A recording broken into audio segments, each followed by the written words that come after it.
2014 Forge Cellars Pinot Noir Classique.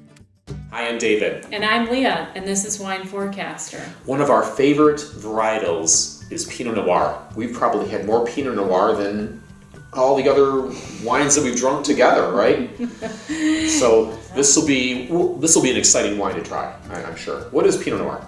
Pinot Noir, so it's a Vitis vinifera. It's a grape originally from Europe, and Pinot Noir, the name is basically an attribute of what the grape cluster looks like. So Pinot meaning pine, so it's a tightly shaped cluster, and then Noir, black. The grapes are almost black in color. Mm-hmm. And Pinot Noir is one of those varietals. It's difficult to grow, but the rewards are amazing because it can be very elegant, it can be very complex, and it has a cult-like following. So if you've been to the California, the Carneros or Sonoma region, the Russian River Valley region of California, or perhaps the Willamette Valley of Oregon, or if you've been to Burgundy, if you get a Pinot Noir in France, it's not necessarily Burgundy, only if it comes from the region of Burgundy. But if you've been to those areas, you know that there is a cult-like following for Pinot. Everybody wants to know everything about the grape, how it was grown, and and what it tastes like. So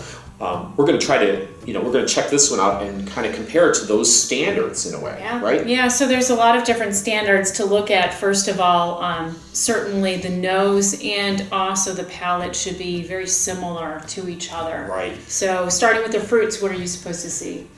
Well, you might. It's quite typical to experience notes of cherry, strawberry, currant, raspberry. And I get currant on this right away.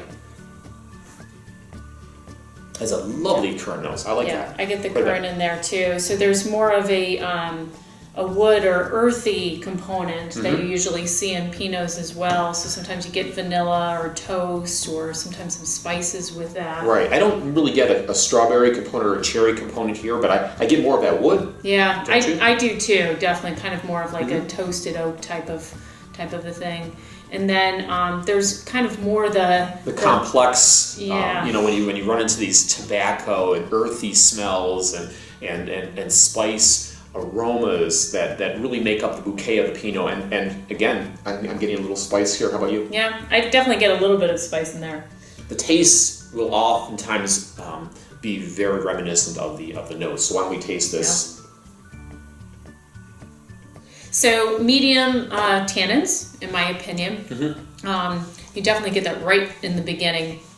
It's a little bit sharp, in my opinion, for my palate, to be honest. You do get some of those fruits, kind of like an unripe cherry.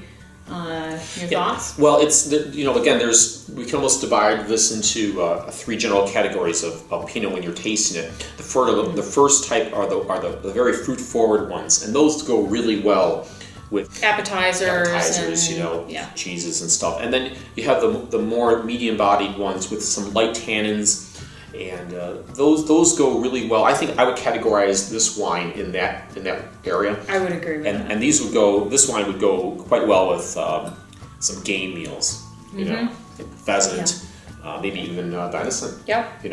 And then when you really experience that voluptuous Pinot Noir, the really sexy ones, they will be more full-bodied. The tannins will be a little bit more refined, and they'll be full of flavor. And those go really great with salmon, pork, veal, other dishes like that. One nice thing about Forge is they only make Pinot Noir and Riesling, and which is nice because the terroir seems to certainly leans towards Riesling. And it seems to be leaning towards that Pinot. This particular bottle was $26, and a little bit higher than what you'll see for most wines in the Finger Lakes. But if you're really looking for a well-crafted Pinot, I think you need to... you're going to be in that price range. Yeah, you're going to be in that price range. It certainly takes a lot more effort. There's a lot more risk because the grapes are harvested a little bit later, and they're more susceptible. They're thin-skinned grapes, so they're more susceptible to rot.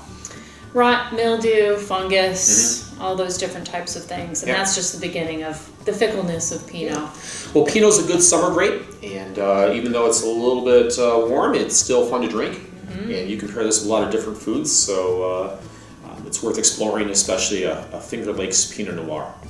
So we appreciate you watching our video today, and look forward to more varietal experiences coming up. We've got a lot of other varietals we're going to kind of pick through and compare in the Finger Lakes region. Reds and whites. Yep. So I'm David. And I'm Leah, and this is Wineforecaster.